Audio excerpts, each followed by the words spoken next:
So you may have heard pH when people talk about alkaline water versus pH neutral water and the pH in your blood, or certain food is acidic and whatnot. The pH scale is from 0 to 14, and right in the middle you would have pH neutral, pH of 7. So pure water has a pH of 7.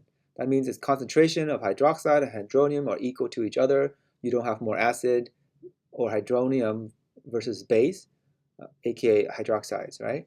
So on the scale, if you move to the right of it, increase to 8, you get a little bit more on the neutral side, but still a little bit more basic.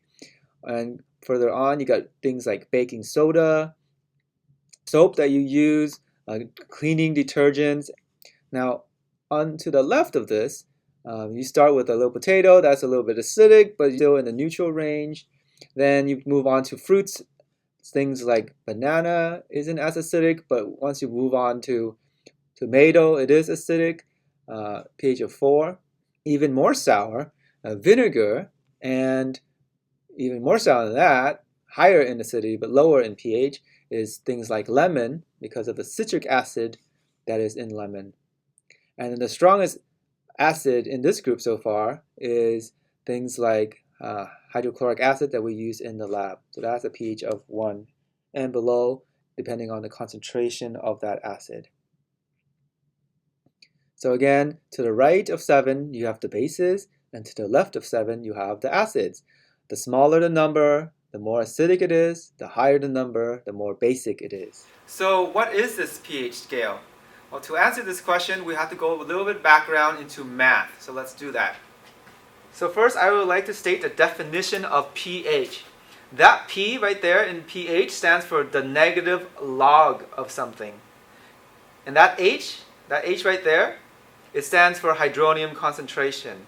So pH means the negative log of the concentration of hydronium ions in your solution.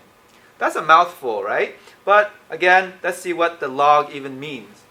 A simple way of thinking about log is this question. How many of one number do we multiply to get another number? And what are those numbers? So here's an example to clarify that. How many 2's do we multiply together to get 8? Right? Can you think of how many 2's? If you multiply 2 times 2 times 2 equals 8, correct? So that number then is equal to 3. So we say that the log base 2 of 8 is equal to 3. Right? How many 2's do we multiply each other until we get 8? The answer is 3.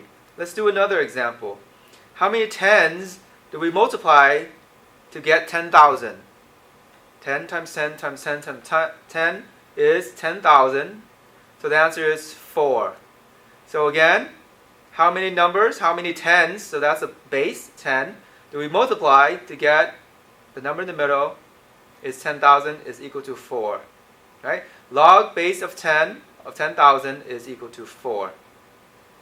Now we can make sense of this and see if there's a trick that comes out if we write this number in scientific notation. Oftentimes when the log is base 10, we use it so much that we will ignore it. We won't write it. So we simply say the log of 1 times 10 to the 4 is equal to 4. Alright, so let's try this. What would you say is the log of 1 times 10 to the 9? Again, we don't see a number there, so we assume it's 10, so the answer is 9. Right? Same thing, what is the log of 1 times 10 to the negative 9? Is negative 9. Alright, so that's a lot of math about logs, but why do we even use it? Why do we use pH? Right? So notice, at the example in the front here, oftentimes the concentration of hydronium is very small, right? We have calculated before to be, let's say, times 10 to the negative 4, times 10 to the negative 6, times 10 to the negative 10, right? So we don't want to say that every single time. So if we say the log of that, we can say it simply as 9, 6, or 10, whatever that number may be. So here's an example. If we say the concentration is 1.10 to the negative 9 molar, you see that's a mouthful. We just say that this concentration has a pH of 9. That make sense? Right? Make it a little simpler to say what the concentration of hydronium is, pH 9. Now some of you might be like, wait a minute, isn't it pH then Be -9. All right, good job. Notice that the definition of pH, again, I will rewrite it, is the negative log of H, right? So you're right. The log of 10 to the -9, the log of 1.0 times 10 to the -9 is indeed -9. But you see this is negative here. So if it's a negative, that makes it a positive. So we just put in that negative there so we can say that the pH of something is not a negative number, that we can say pH is a positive number. From 0 to 14, as we have discussed. A little side note here about the significant figures in coding pH. So when we measure the concentration of the ion in solution, those are the measured number, correct? So when we write the pH, however many significant figures we have in the concentration is how many numbers after the decimal places we have. In pH, the number before the decimal places doesn't count. Okay, so if this was 1.0, then your pH is 2.00. 2 sig figs here, 2 sig figs here. Again, the 2 does not count for significant figures.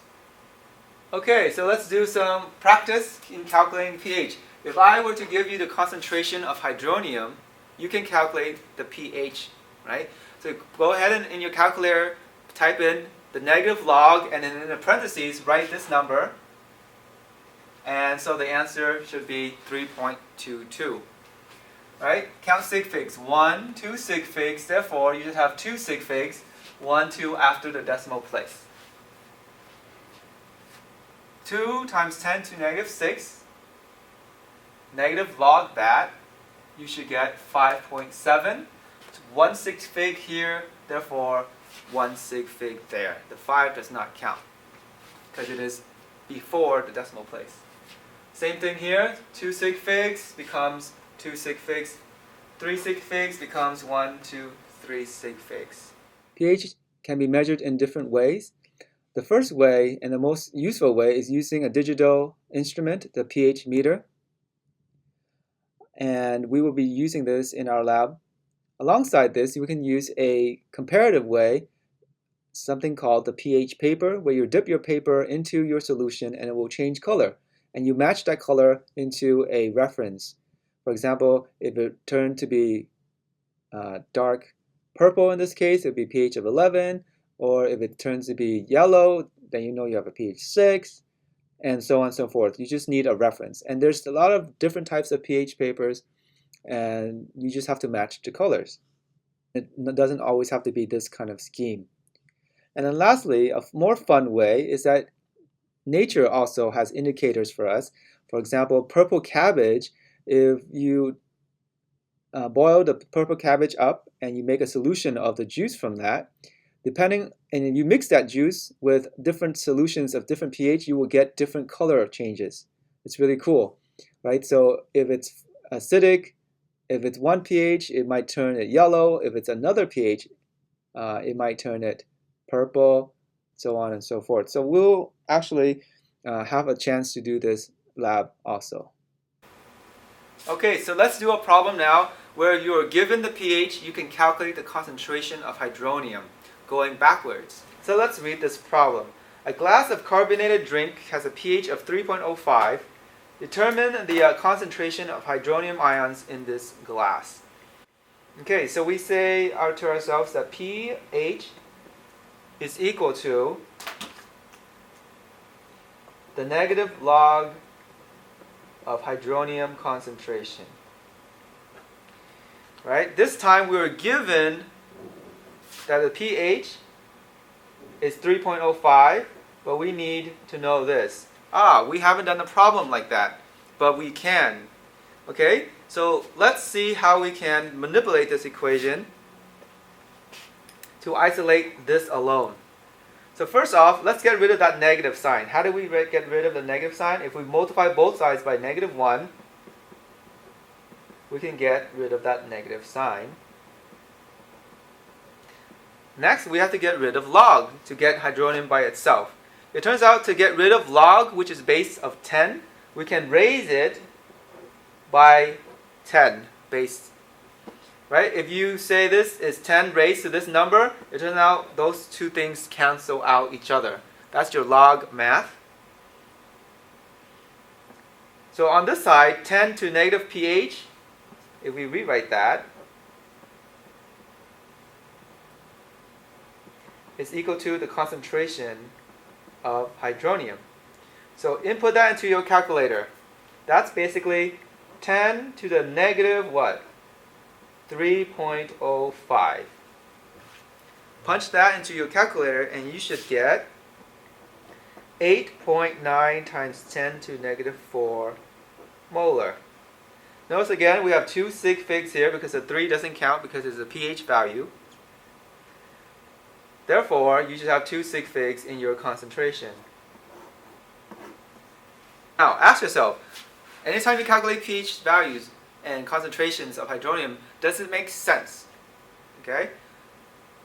The pH is 3.05. Is that acidic or basic? You should think to yourself that it is acidic. If it's acidic, what is the concentration range?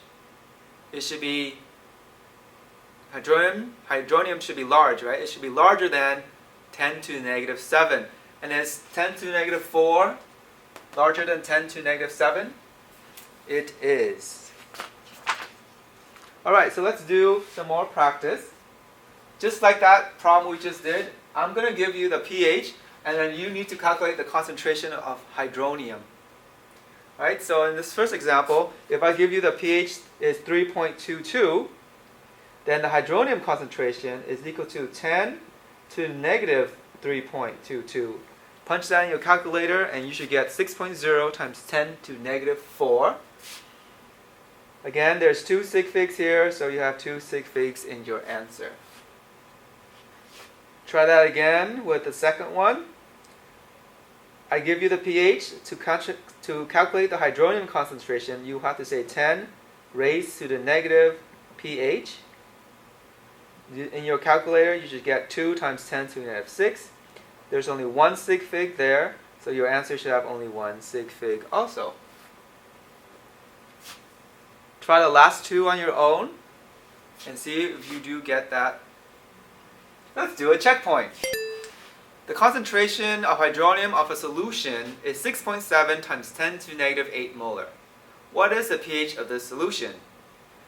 Right, sometimes I give you the pH and ask you to find the concentration of some ion, but sometimes I give you the ion and ask to find the pH of that solution. In this case, it's the second. So pH by definition, is how you start, is negative log of hydronium concentration. This time, you were given the hydronium concentration. So pH is the negative log of 6.7 times 10 to the negative 8. You do that on your calculator, you should get 7.17. Again, there's 2 sig figs, so 2 sig figs. So the answer there. Right, for all the problems in this section, it's good to get lots of practice on your own calculator. The take-home message is, if you are given a pH, you should be able to calculate the concentration of hydronium. If you're given the concentration of hydronium, you can calculate the pH.